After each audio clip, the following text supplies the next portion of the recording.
Just sharing something new that I learned, and like this is gonna help you a lot. So it helped me a lot when I understood this.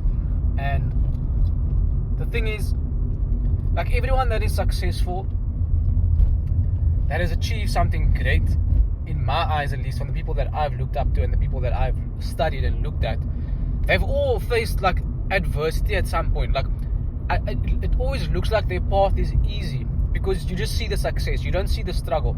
But like what you don't realize is that all of them at some point had to make a decision to either stick on the path that they are on or go against like everything that that they believed in and that their family wanted them to do sometimes. And like I'll just give you the example of Mr. Beast, because I think what Mr. Beast has achieved is insane.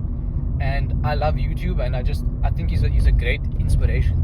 And like for him, like he just made videos. He didn't know why he wanted to make videos. His mom was telling him to go to college. He went to college, but then he didn't really study. And so like that point of adversity where you have to choose, like, do I want to stick on the traditional path and what is safe and what my family wants for me, or do I want to go and do this thing that feels right to me? I don't know why it feels right, but I'm gonna go and do this thing because like, what's the alternative? Like if I just stay and do the safe thing, am I gonna be happy? Am I gonna get fulfillment out of what I'm doing? And I think that every successful entrepreneur, the ones that I've looked up to and the ones that I've listened to their story, because I always want to understand their struggles, because it's easy to just look at their success and say, oh, it was easy for them, but what you don't see is the 10 years that they struggled before that. And so there's always that point where you have to ask yourself, and like I think that we think that it only applies to us, like we have a difficult upbringing, and so like when we make these decisions, people who haven't made these decisions before, like the people that we look up to that are successful, they had it easy. They didn't have to make these decisions. But that couldn't be any further from the truth. The people that are the most successful have had to make the hardest decisions, because the hardest thing you can be is you. In this world today, the hardest thing you can be is you. Everyone wants you to tell you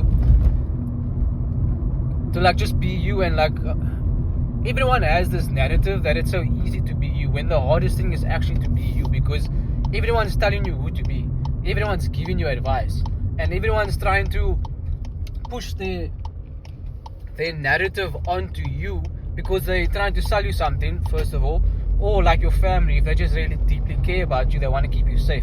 And most of the time, if you want to achieve more than most people in the world, you're not going to listen to your family, because your family hasn't been where you are. You want to listen to the people that have been where you are. And so yeah, this is just something that I'm learning, or that I have learned, and that like when I drive and I listen to podcasts, like I just get I'm listening, and then I'm integrating what I'm learning and what I've learned before, and then I just make these videos to kind of share that mindset that I know, so that if I forget it one day, I can always just come back to this video, and hopefully it helps someone else. So yeah, cheers.